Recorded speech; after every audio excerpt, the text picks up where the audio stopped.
Semoga yang subscribe diberikan rezeki melimpah dari jalan tak terduga. Dan yang like komen dimudahkan jalannya menuju surga di hari akhir nanti.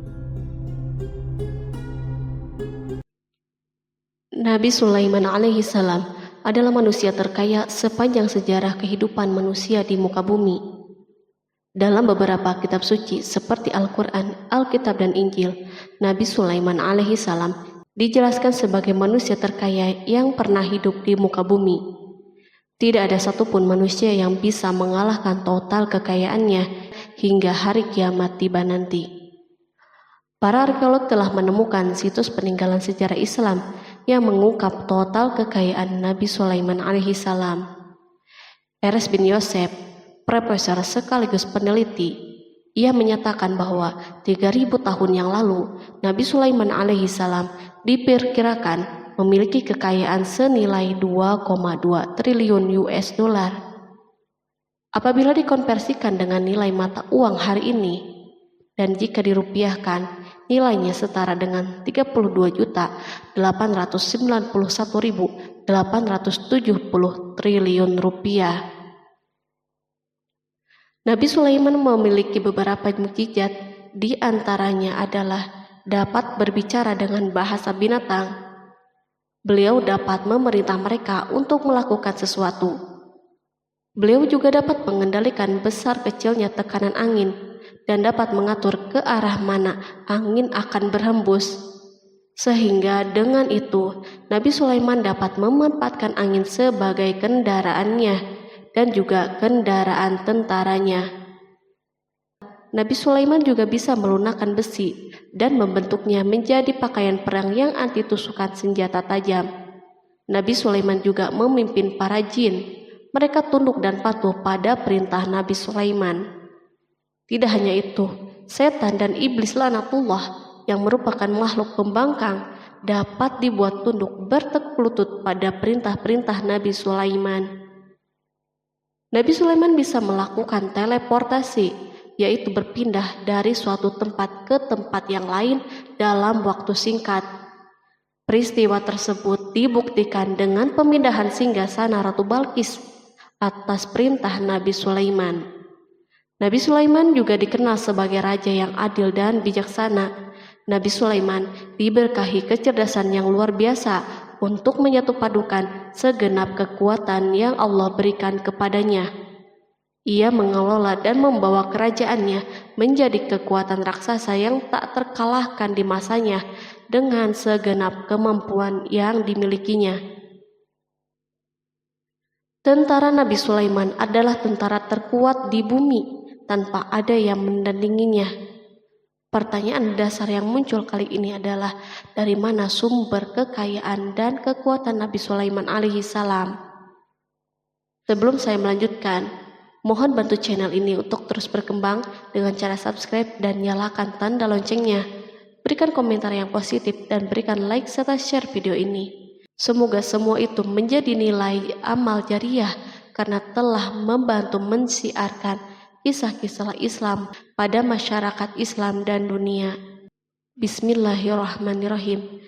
Sungguh kami benar-benar telah menganugerahkan ilmu kepada Daud dan Sulaiman. Keduanya berkata, segala puji bagi Allah yang melebihkan kami dari kebanyakan hamba-hambanya yang mukmin. Sulaiman telah mewarisi Daud dan dia berkata, wahai manusia, kami telah diajari untuk memahami bahasa burung dan kami dianugerahi segala sesuatu. Sesungguhnya semua ini benar-benar karunia yang nyata. Quran Surat An-Naml ayat 15-16. Nabi Sulaiman mewarisi Nabi Daud dalam sisi kenabian dan kekuasaan, bukan mewarisi harta, karena para nabi tidak mewariskan harta. Sepeninggalan mereka, harta para nabi menjadi sedekah bagi orang-orang yang ada di sekitar mereka, yaitu orang-orang fakir dan orang-orang yang membutuhkan. Allah telah memilihnya sebagai nabi dari kalangan Bani Israel. Begitu juga Allah telah memberinya kekuasaan kerajaan sehingga ia menjadi pemimpin Bani Israel. Barangkali sesuatu yang paling penting yang diwarisi oleh Nabi Sulaiman dari Nabi Daud adalah tradisi militer. Kemajuan militer yang dahsyat telah berpindah kepada Nabi Sulaiman. Nabi Daud sebenarnya adalah seorang penggembala kambing yang sangat miskin, tapi seiring dengan perjalanan waktu, ia menjadi komandan pasukan yang tiada tanding. Perubahan keadaan ini adalah sebagai bentuk ilham dari Allah Subhanahu wa Ta'ala dan sebagai dukungan darinya. Daud mengetahui bahwa kekuatan yang hakiki yang mengatur alam semesta adalah kekuatan Allah Subhanahu wa Ta'ala. Kehadiran Nabi Daud mengubah keadaan pasukan Bani Israel, di mana mereka sebelumnya lari jika berhadapan dengan musuh, maka kini keberadaan mereka mulai diperhitungkan. Di masa hidupnya, Daud mengalami peperangan yang sangat banyak, namun Al-Quran tidak menceritakan secara terperinci akan hal tersebut. Dan kami kuatkan kerajaannya.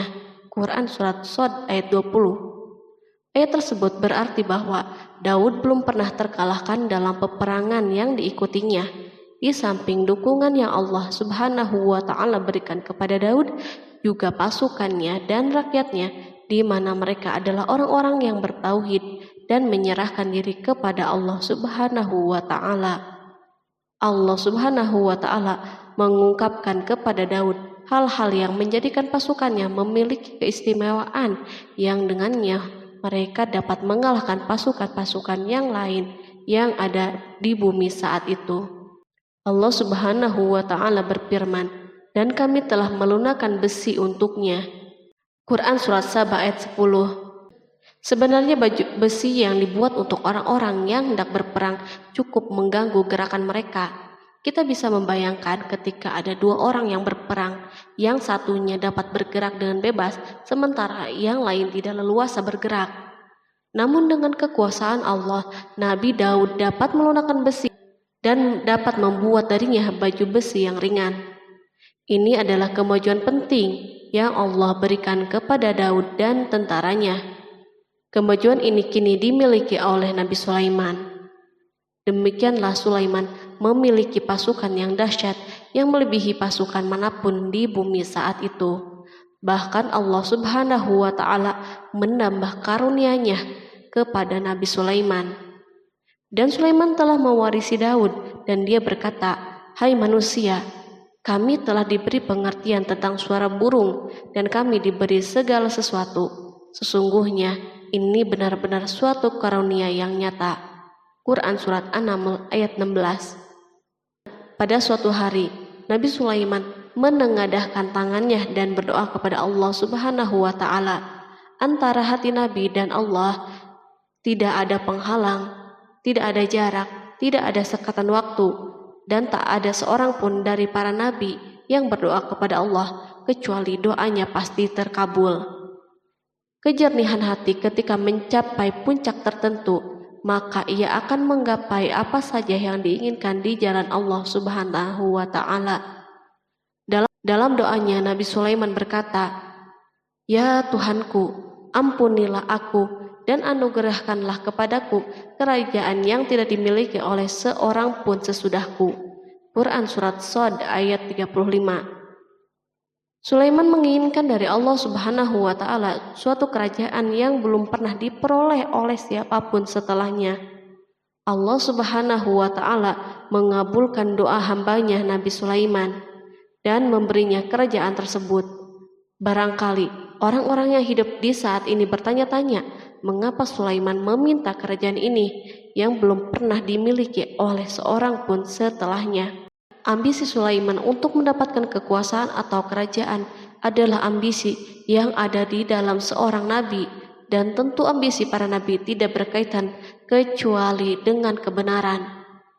Ambisi tersebut adalah bertujuan untuk memudahkan penyebaran dakwah di muka bumi. Nabi Sulaiman sama sekali tidak cinta kepada kekuasaan ataupun ingin menunjukkan kesombongan. Namun beliau ingin mendapatkan kekuasaan untuk memerangi kelaliman yang menyebar di muka bumi. Perhatikanlah kata-kata Nabi Sulaiman kepada Balqis ketika beliau berdialog dengannya. Dan ketika Balqis datang, ditanyakanlah kepadanya, "Serupa inikah singgasanamu?" Dia menjawab, "Seakan-akan singgasana ini singgasanaku, kami telah diberi pengetahuan sebelumnya dan kami adalah orang-orang yang berserah diri. Quran Surat An-Naml ayat 42. Demikianlah kata-kata Sulaiman yang bijaksana, kata-kata yang membenarkan permintaannya untuk memiliki kekuasaan dan kekuatan. Sulaiman telah mengerahkan semua kemuliaan dan kekuasaannya dalam rangka menegakkan agama Allah Subhanahu wa Ta'ala dan menyebarkan Islam. Nabi Sulaiman mewarisi kekuasaan, kenabian, hikmah ilmu dari Daud. Orang-orang menyebut Sulaiman Al-Hakim atau Sulaiman yang bijaksana. Kebijaksanaan Nabi Sulaiman tidak terbatas pada keadilannya di tengah-tengah manusia dan kasih sayangnya kepada mereka. Namun kebijaksanaan Sulaiman juga berlaku di kalangan burung dan binatang-binatang lainnya. Nabi Daud juga mengenal bahasa burung, tetapi Sulaiman dapat berbicara dengan bahasa burung. Bahkan ia dapat menjadikannya sebagai pembantunya. Ketika Nabi Daud bertasbih, maka gunung-gunung dan burung-burung serta binatang buas pun ikut bertasbih bersamanya. Bahkan angin pun berhenti untuk mendengar tasbih ini. Sedangkan Nabi Sulaiman, Allah Subhanahu wa Ta'ala memberinya karunia lebih dari itu, di mana binatang-binatang buas tunduk padanya, begitu juga angin dan burung.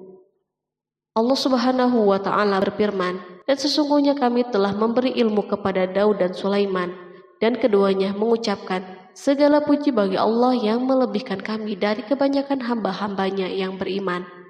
Dan dia berkata, hai manusia, kami telah diberi pengertian tentang suara burung, dan kami diberi segala sesuatu. Sesungguhnya semua ini benar-benar karunia yang nyata. Quran Surat An-Naml ayat 15-16. Nabi Sulaiman mampu mendengar bisikan semut yang berbicara dengan sesama mereka. Bahkan ia mampu memerintahkan semut tersebut sehingga semut itu taat kepada perintahnya. Pasukan Nabi Sulaiman memiliki kekuatan yang sangat dahsyat di dunia. Belum pernah ada di dunia suatu pasukan yang memiliki kekuatan seperti ini. Kekuatan Nabi Sulaiman berasal dari beberapa kombinasi yang sangat mengagumkan, sehingga karenanya ia tidak dapat tertandingi. Kekuatan itu terdiri dari manusia, jin, dan burung. Kita mengetahui bahwa jin adalah makhluk Allah Subhanahu wa Ta'ala dan manusia tidak mampu untuk melihatnya atau menghadirkannya atau meminta pertolongannya. Sedangkan Sulaiman telah diberi Allah Subhanahu wa Ta'ala kemampuan untuk menundukkan jin.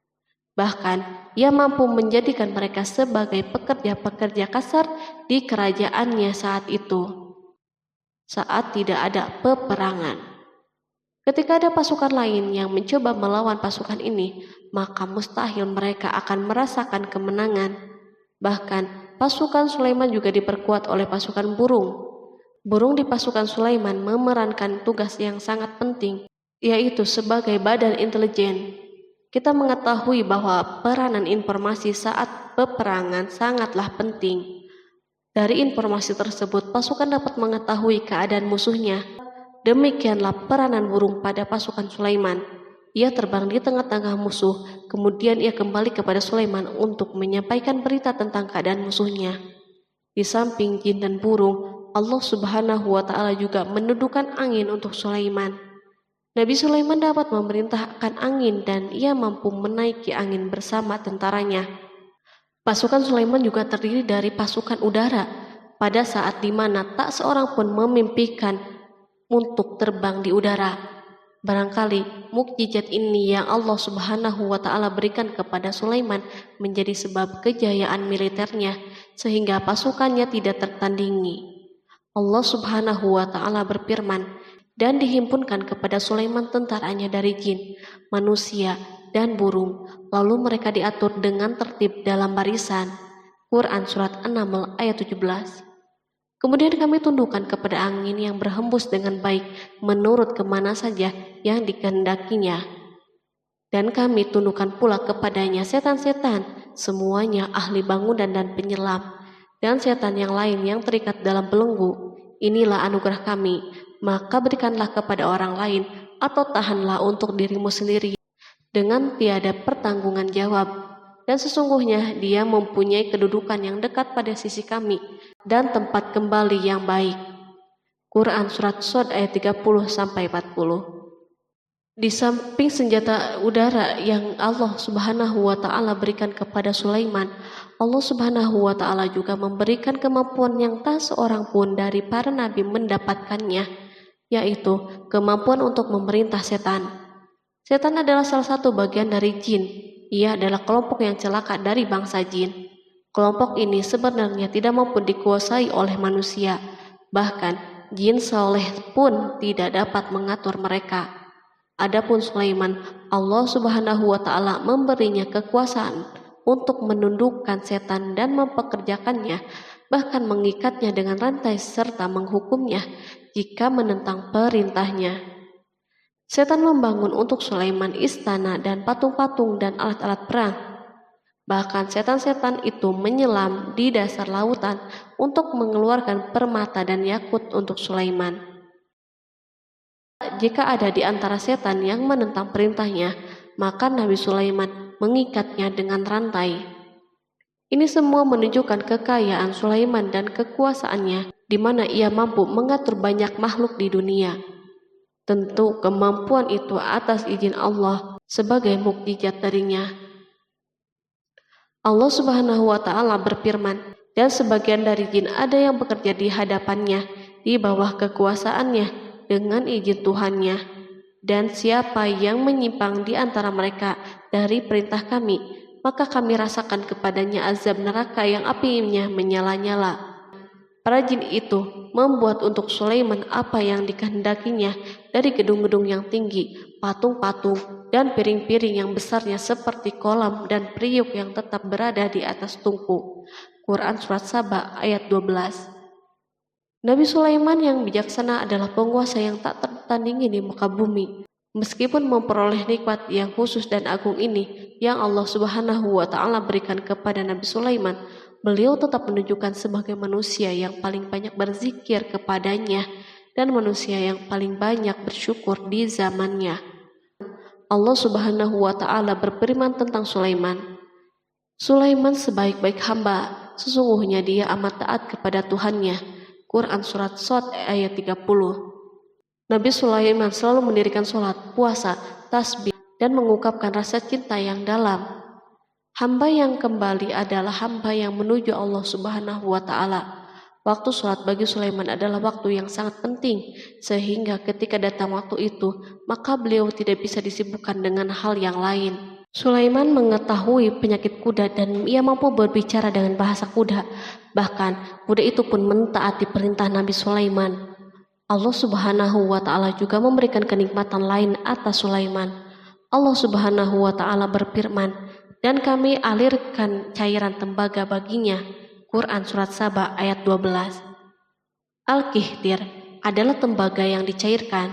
Sebagaimana Allah Subhanahu wa Ta'ala memberikan nikmat atas ayahnya Daud di mana ia mampu melunakkan besi, dan Allah Subhanahu wa Ta'ala mengajarinya bagaimana cara mencairkannya, maka Sulaiman pun memanfaatkan tembaga yang cair untuk peperangan dan di saat perdamaian.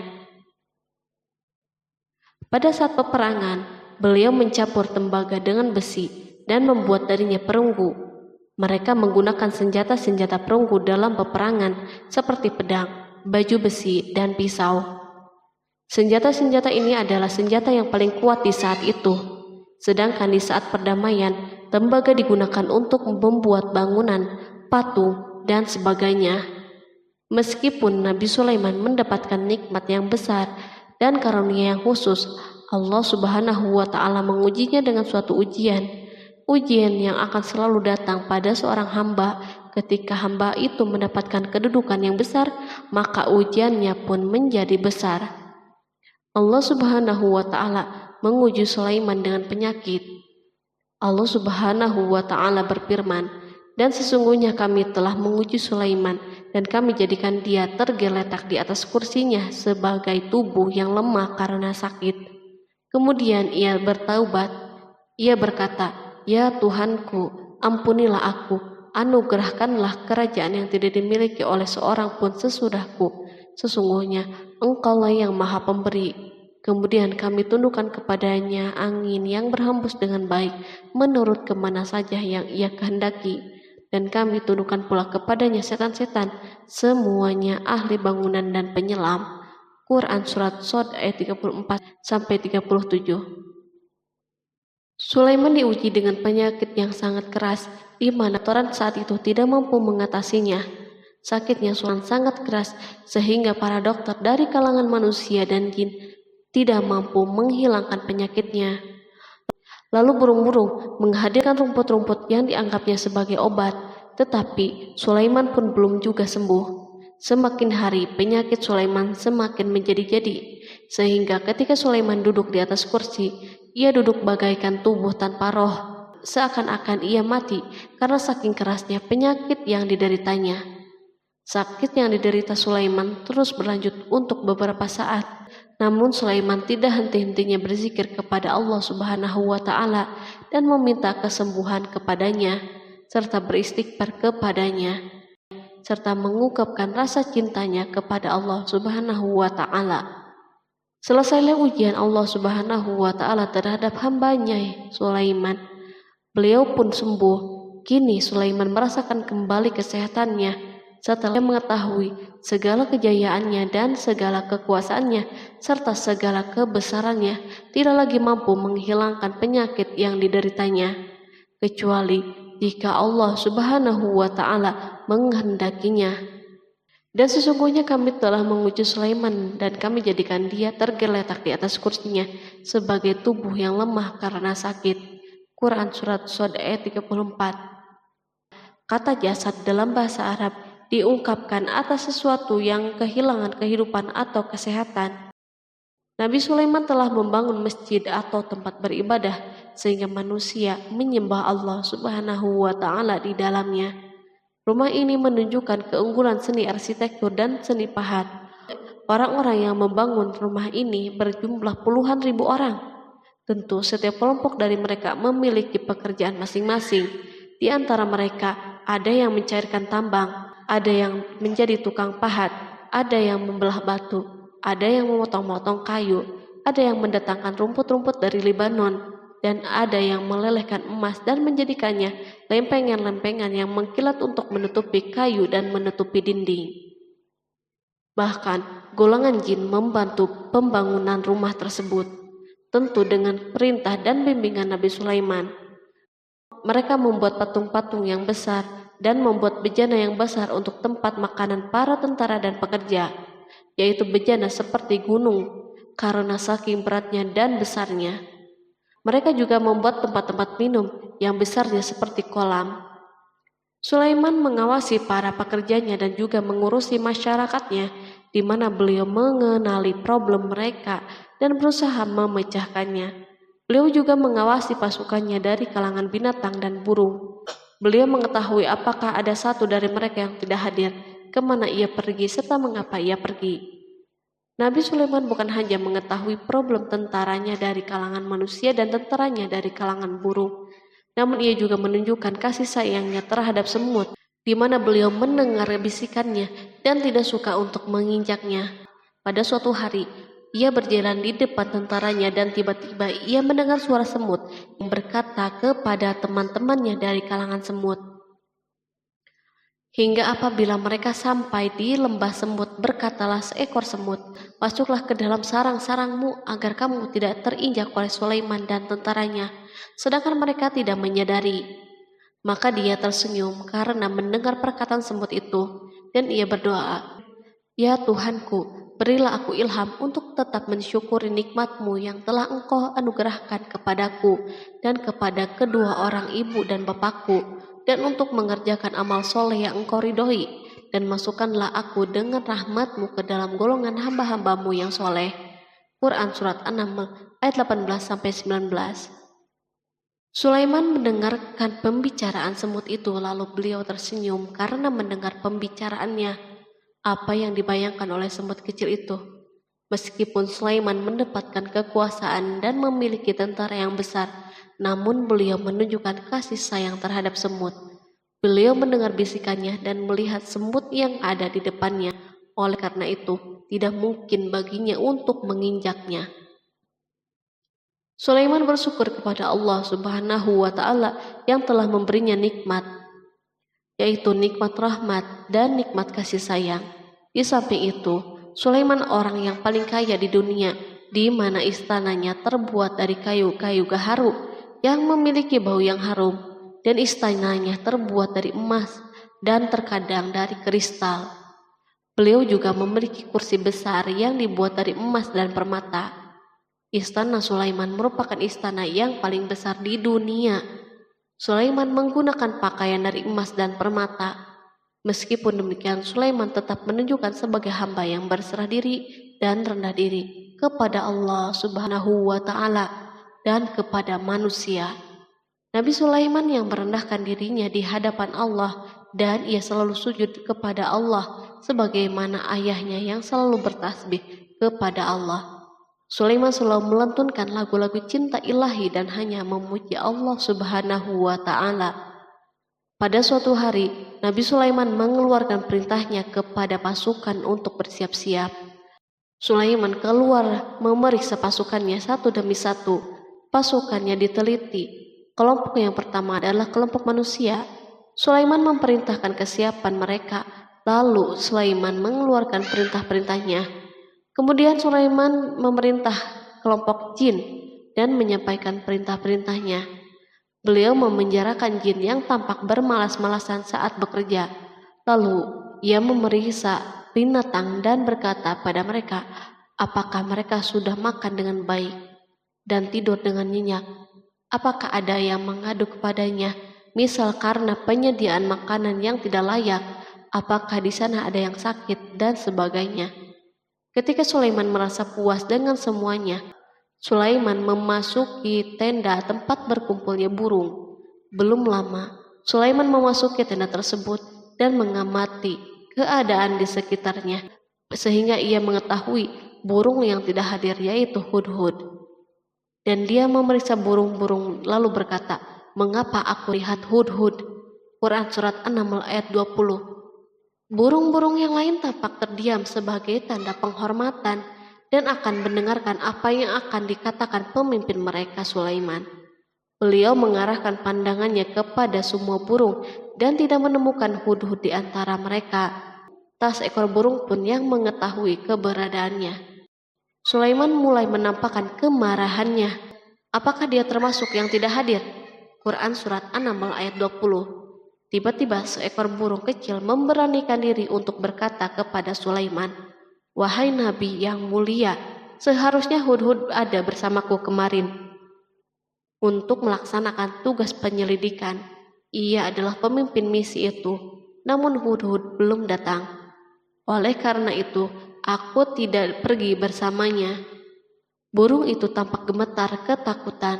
Sulaiman mengetahui bahwa hudhud tidak hadir dan tak seorang pun mengetahui kepergiannya. Hudhud pergi tanpa terlebih dahulu meminta izin kepada Sulaiman dan tidak memberitahu di mana keberadaannya. Dalam keadaan marah, Sulaiman berkata, sesungguhnya aku benar-benar akan mengazabnya dengan azab yang keras atau benar-benar menyembelihnya, kecuali ia benar-benar datang kepadaku dengan alasan yang jelas. Quran Surat An-Naml ayat 21. Kawanan burung mengetahui bahwa Sulaiman sedang marah dan telah menetapkan untuk menyembelihnya atau justru memaafkannya dengan syarat ia datang dengan membawa alasan yang dapat menyelamatkannya. Atau dengan kata lain, hudhud dapat memastikan bahwa ia melaksanakan tugas yang penting. Sulaiman menunjukkan kemarahan yang besar sehingga siapapun akan merasa takut ketika melihat Sulaiman marah.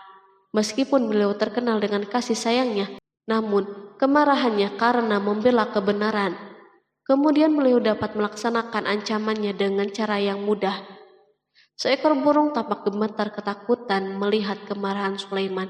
Lalu beliau mengeluarkan tangannya ke burung itu dan memegang-megang kepalanya, sehingga burung itu pun merasa tenang dan rasa takutnya hilang.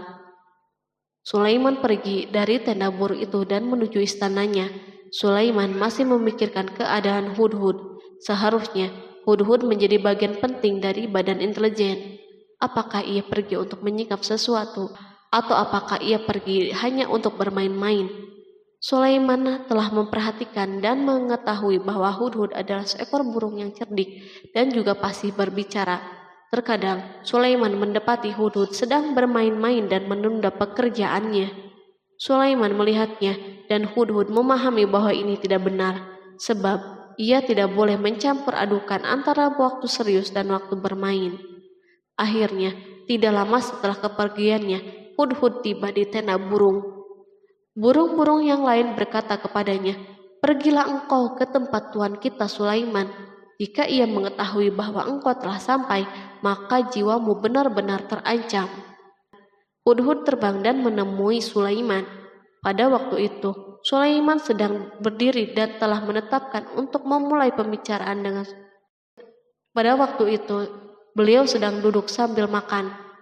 Hudhud berdiri dan telah menetapkan untuk memulai pembicaraan dengan Sulaiman sebelum beliau bertanya kepadanya kemana ia pergi.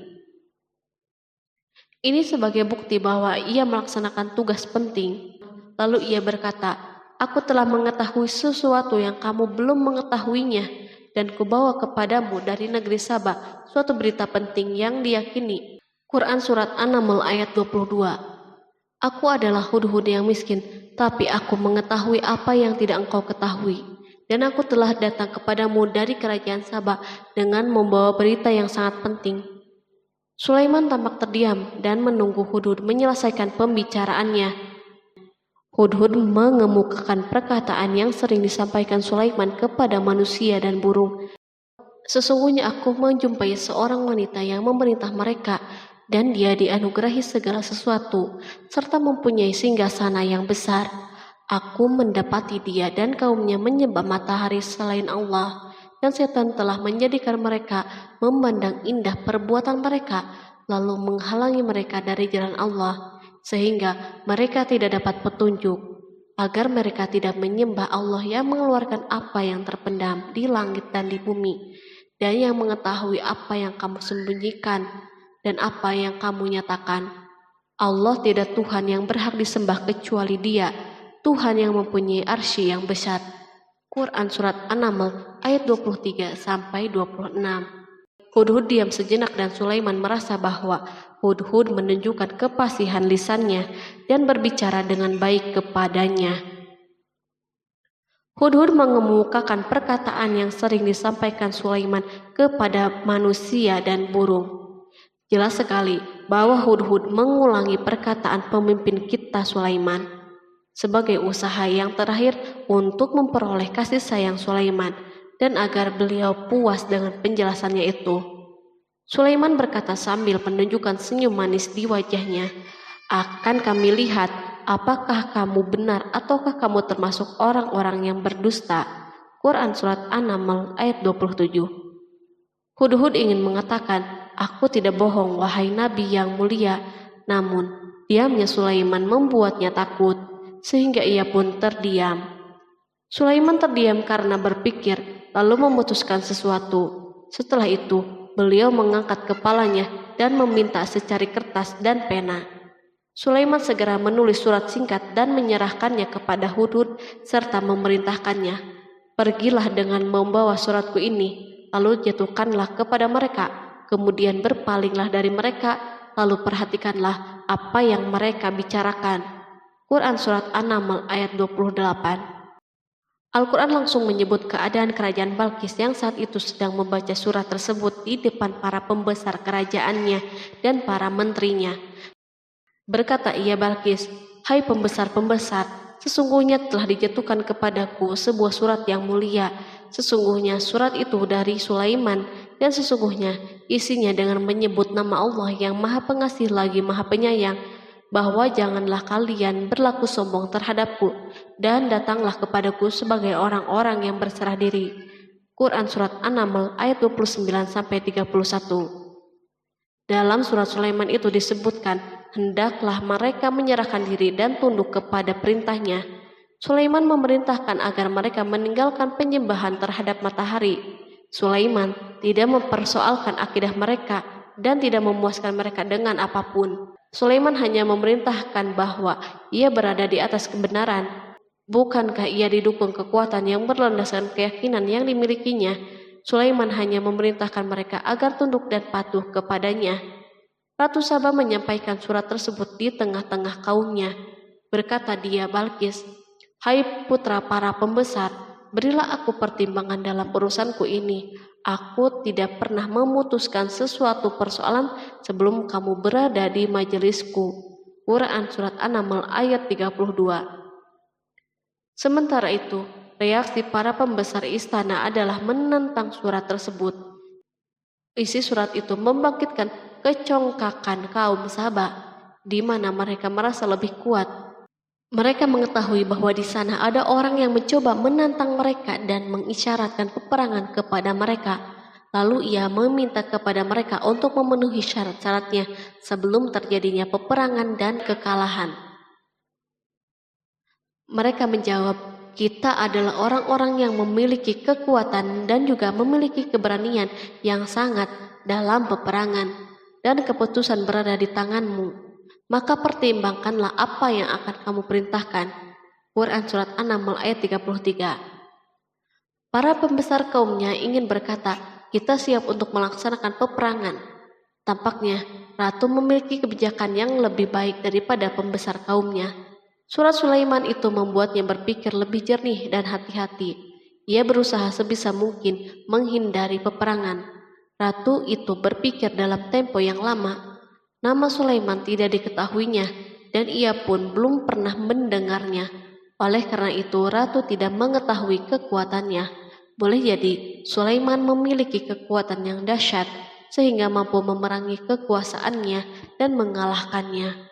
Kemudian ratu memperhatikan apa yang ada di sekelilingnya. Ia melihat kemajuan masyarakatnya dan kejayaannya.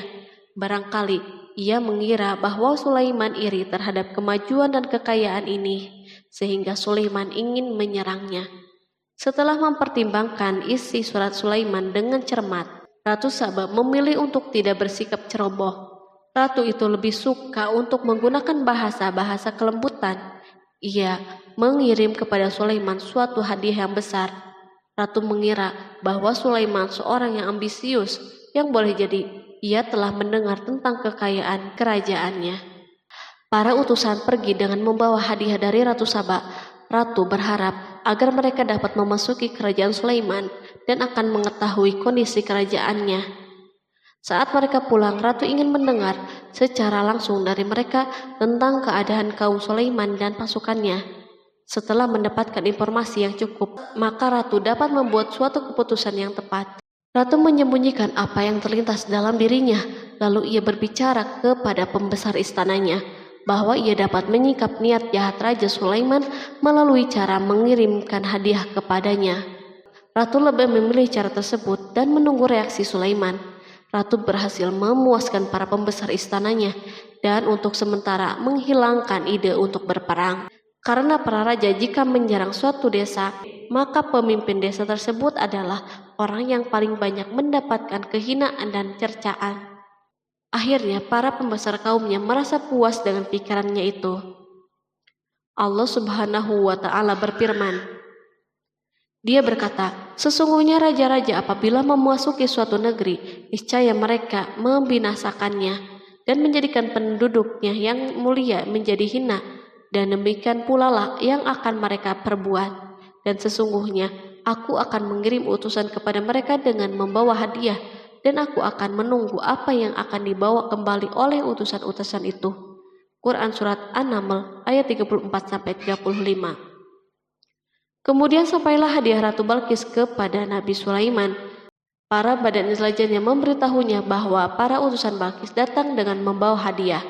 Sulaiman langsung mengetahui bahwa ratu itu sengaja mengirim orang-orangnya untuk mengetahui atau mendapatkan informasi tentang kekuatannya. Lalu setelah itu, ia mengambil keputusan atau sikapnya kepada Sulaiman.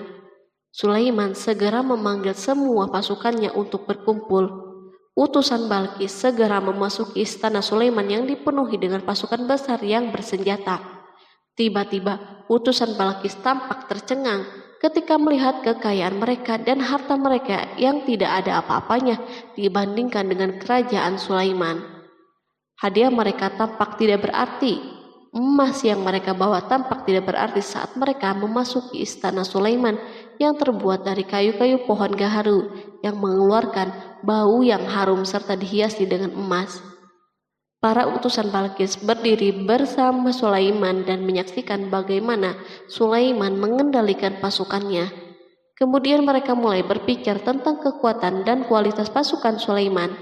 Betapa kagetnya mereka ketika melihat di tengah-tengah pasukan itu terdapat singa, burung, dan tentara dari kalangan manusia yang mampu terbang. Mereka pun sadar bahwa mereka dihadapkan pada pasukan yang tiada taranya. Selesailah demonstrasi pasukan Sulaiman. Kemudian para utusan itu dipersilahkan maju ke tempat hidangan makanan. Para utusan itu sangat terkejut ketika melihat berbagai macam makanan dari penjuru bumi ada di depannya. Dan di antara makanan itu pun terdapat makanan yang biasa ditemukan di negeri mereka. Tetapi mereka melihat bahwa makanan itu memiliki rasa yang istimewa. Selain itu, piring-piring yang ada di depan mereka dan dijadikan tempat makanan terbuat dari emas dan mereka dilayani oleh laki-laki yang berhias dengan emas. Ratu mereka pun tidak mengenakan hiasan itu. Di meja makan terdapat burung, ikan laut, dan berbagai macam daging yang mereka tidak mampu lagi membedakannya. Sulaiman tidak makan bersama mereka, tetapi beliau makan dengan menggunakan piring yang terbuat dari kayu. Beliau memakan roti yang kering yang dicampur dengan minyak. Inilah makanan yang dipilihnya. Sulaiman makan bersama mereka dalam keadaan diam.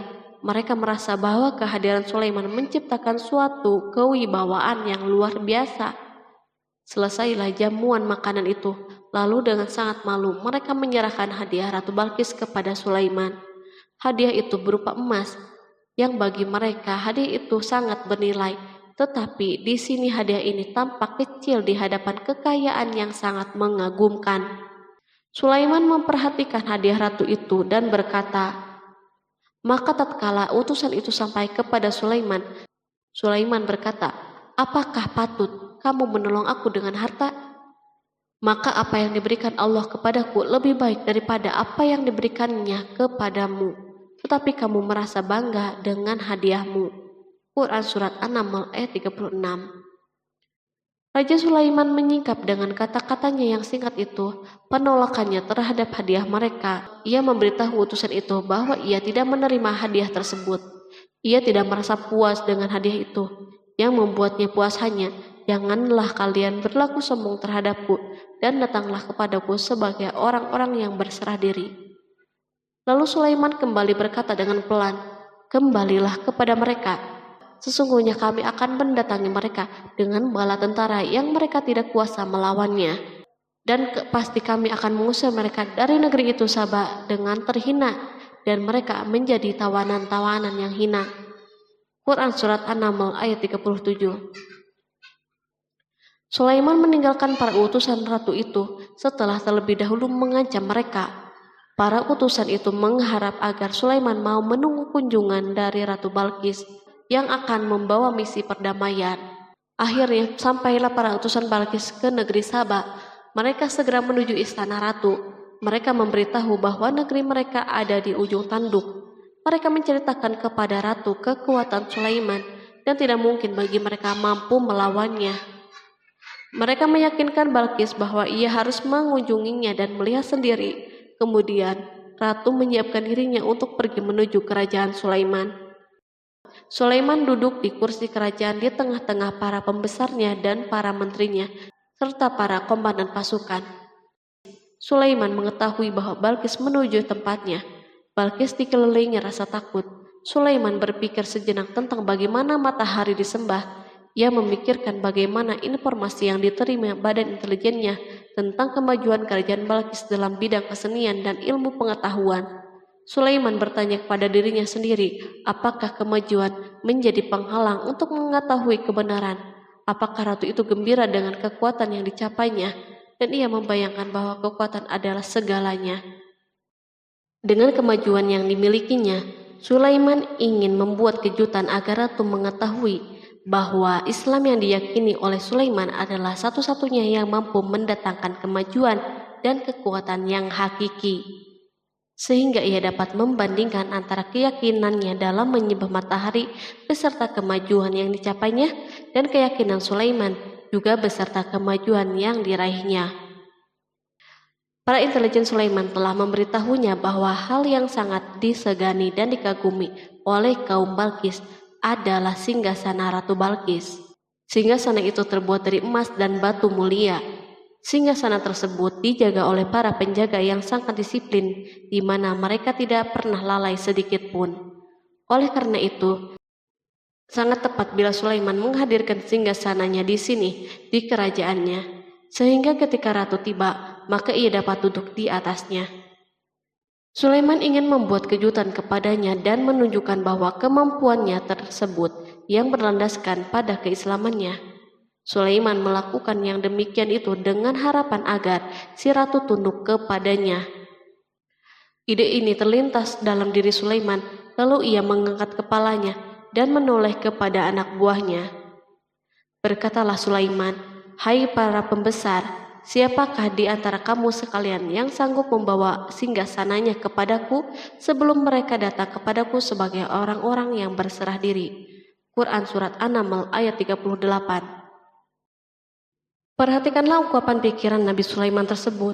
Semua pemikirannya berkisar tentang keislaman para penyembah matahari, tentang bagaimana beliau dapat memberikan petunjuk kepada mereka di jalan Allah. Yang pertama menjawab pertanyaan Sulaiman itu adalah Ifrit dari kalangan jin, yang Allah Subhanahu wa Ta'ala telah menundukkan mereka kepada Sulaiman. Berkatalah Ifrit yang cerdik dari golongan jin, "Aku akan datang kepadamu dengan membawa singgasana itu sebelum kamu berdiri dari tempat dudukmu. Sesungguhnya aku benar-benar kuat untuk membawanya lagi dapat dipercaya." Quran Surat An-Naml ayat 39.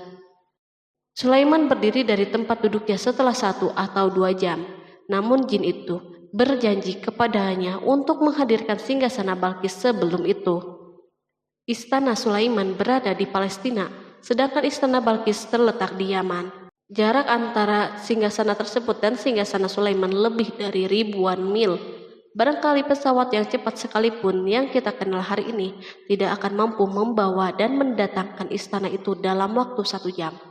Tetapi masalahnya di sini berhubung dengan kekuatan jin yang misterius. Sulaiman tidak mengomentari sedikit pun terhadap apa yang dikatakan oleh Ifrit dari kalangan jin. Tampak ia menunggu tanggapan lain yang mampu menghadirkan singgasana Balkis yang lebih cepat dari itu. Sulaiman menoleh kepada seorang yang di sana yang duduk di atas naungan. Berkatalah seseorang yang mempunyai ilmu dari Alkitab, "Aku akan membawa singgasana itu kepadamu sebelum matamu berkedip." Maka tatkala Sulaiman melihat singgasana itu terletak di hadapannya, ia pun berkata, "Ini termasuk karunia Tuhanku untuk menguji aku, apakah aku bersyukur atau mengingkari akan nikmatnya. Dan barang siapa yang bersyukur, maka sesungguhnya dia bersyukur untuk kebaikan dirinya sendiri. Dan barang siapa yang ingkar, maka sesungguhnya Tuhanku maha kaya lagi maha mulia." Quran Surat An-Naml ayat 40. Belum lama, seorang yang mempunyai ilmu dari Alkitab menyatakan kalimatnya, sehingga singgasana itu berada di depan Sulaiman. Ia mampu menghadirkan singgasana itu lebih cepat dari kedipan mata, ketika mata itu tertutup dan terbuka. Al-Quranul Karim tidak menyikap kepribadian seorang yang menghadirkan singgasana itu. Al-Quran hanya menggarisbawahi bahwa orang itu mempunyai ilmu dari Alkitab. Al-Quran tidak menjelaskan kepada kita apakah ia seorang malaikat ataukah manusia ataukah jin. Perhatikanlah tindakan Sulaiman setelah adanya mukjizat ini. Beliau tidak merasa kagum terhadap kemampuannya yang luar biasa. Beliau tidak tercengang dengan kekuatannya. Beliau mengembalikan keutamaan tersebut kepada penguasa para penguasa, Allah Subhanahu wa Ta'ala, dan bersyukur kepadanya yang telah mengujinya dengan kekuasaan ini, agar ia dapat membuktikan apakah ia bersyukur atau mengingkari. Setelah Sulaiman bersyukur kepada penciptanya, ia mulai memperhatikan singgasana ratu. Merupakan simbol pembangunan dan kemajuan, tetapi tampaknya ia hanya sesuatu yang biasa saja dibandingkan dengan kekuasaan dan kebesaran ciptaan yang dibuat oleh manusia dan jin di kalangan istana Sulaiman. Sulaiman memikirkan dalam tempo yang lama singgasana Balkis. Kemudian beliau memerintahkan agar singgasana itu diperbaiki, sehingga saat Balkis datang, Sulaiman dapat mengujinya apakah Balkis dapat mengenalinya ataukah tidak. Dia berkata, "Ubahlah baginya singgasananya, maka kita akan melihat apakah dia mengenal ataukah termasuk orang-orang yang tidak mengenalnya." Quran Surat An-Naml ayat 41. Sulaiman memerintahkan agar dibangun istana yang akan digunakan untuk menyambut Balkis.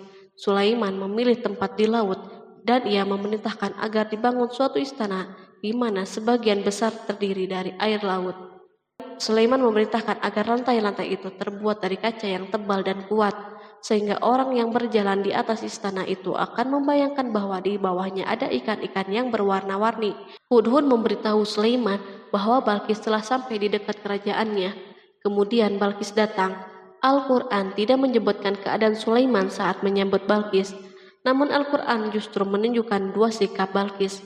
Pertama, bagaimana sikap Balkis ketika pertama kali melihat singgasananya yang datang mendahuluinya, padahal ia telah meninggalkan pengawalnya untuk tetap setia menjaga singgasana itu.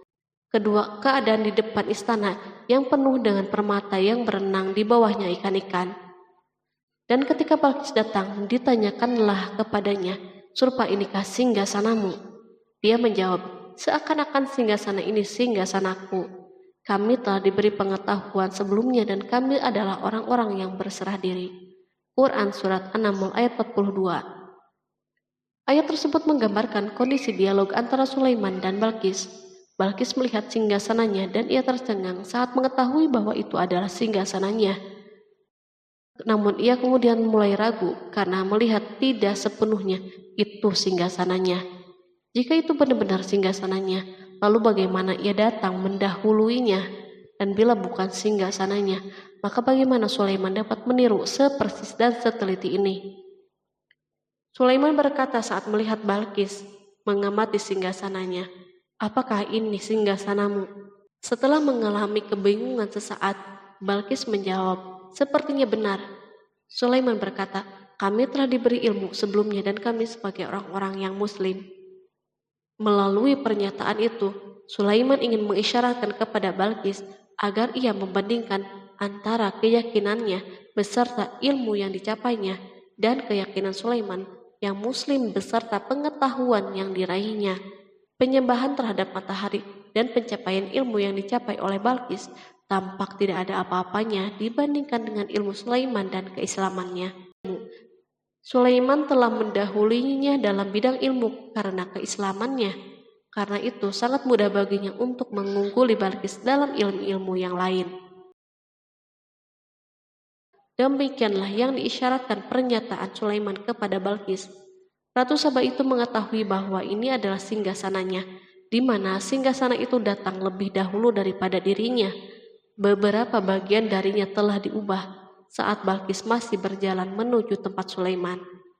Ia berpikir kemampuan apa yang dimiliki oleh Nabi Sulaiman. Balkis tercengang melihat apa yang disaksikannya yang merupakan buah dari keimanan Sulaiman dan hubungannya dengan Allah Subhanahu wa Ta'ala. Sebagaimana Balkis tercengang ketika melihat kemajuan dalam bidang pembangunan seni dan ilmu, maka ia lebih kagum lagi saat melihat hubungan yang kuat antara keislaman Sulaiman dan ilmu serta kemajuannya. Dan apa yang disembahnya selama ini selain Allah mencegahnya untuk melahirkan keislamannya, karena sesungguhnya dia terdahulu termasuk orang-orang yang kafir. Bergoncanglah dalam benak Balkis ribuan hal. Ia melihat keyakinan kaumnya runtuh di hadapan Sulaiman.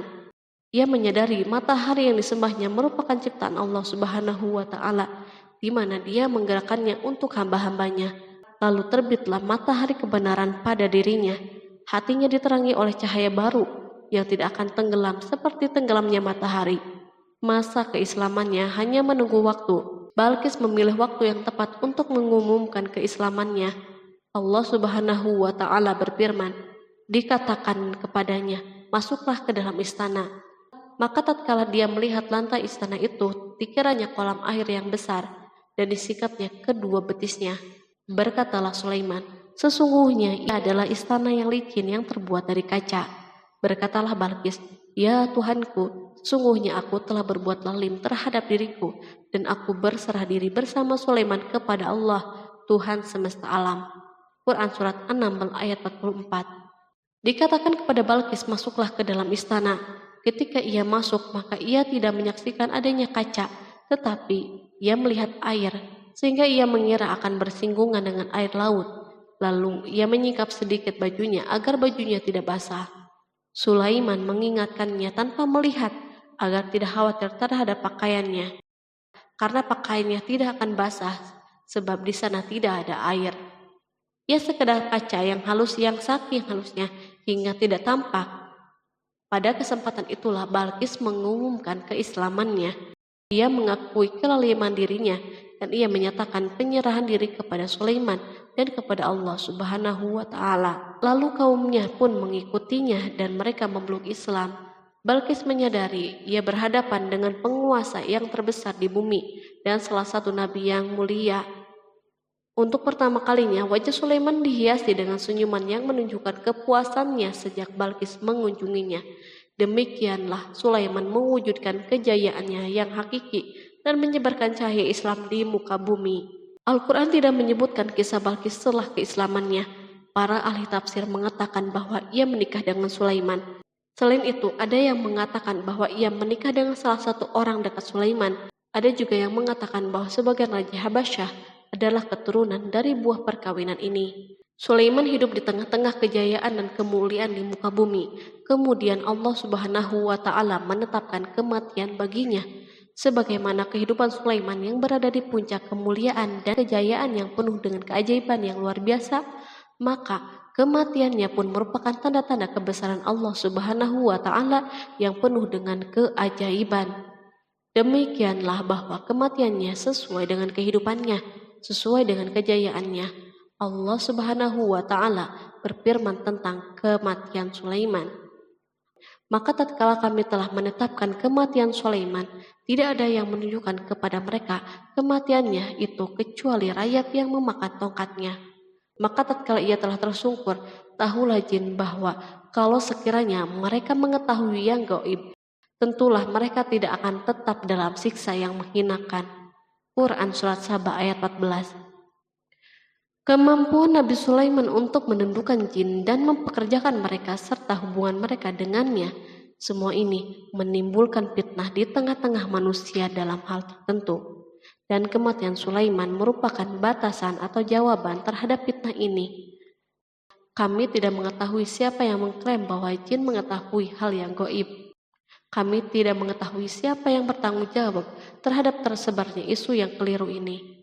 Yang kita ketahui adalah bahwa hal tersebut tersebar dan mempengaruhi sebagian manusia dan jin.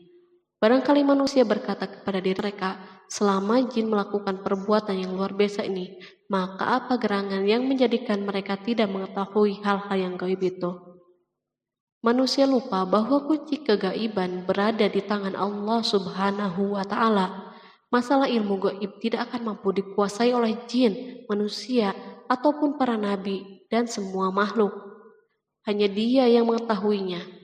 Allah Subhanahu wa Ta'ala merencanakan bahwa kematian Sulaiman pun bertujuan untuk menghancurkan pemikiran ini, yaitu pemikiran bahwa jin mengetahui hal yang gaib. Jin bekerja untuk Nabi Sulaiman selama beliau hidup, dan tatkala beliau meninggal, maka tugas mereka menjadi bebas. Nabi Sulaiman meninggal tanpa diketahui oleh jin, sehingga mereka tetap bekerja untuknya. Mereka tetap kepada Sulaiman. Seandainya mereka mengetahui hal yang gaib, niscaya mereka tidak akan meneruskan pekerjaan mereka. Pada suatu hari Sulaiman memasuki mihrabnya untuk itikaf, ibadah dan sholat. Tak seorang pun berani mengganggu khalwat di mihrabnya. Mihrab Sulaiman terletak di puncak gunung dan dindingnya terbuat dari permata. Pada suatu hari, Sulaiman duduk bersandar pada tongkatnya dan ia tampak tenggelam dalam tafakur. Beliau berzikir kepada Allah hingga rasa kantuk menguasainya. Lalu setelah itu malaikat maut menemuinya di mihrabnya. Sulaiman pun meninggal. Beliau bersandar kepada tongkatnya. Jin melihatnya dan mengira bahwa beliau sedang sholat. sehingga mereka pun tetap melanjutkan pekerjaannya. Berlalulah hari yang panjang, kemudian datanglah rayap, yaitu semut kecil yang memakan kayu.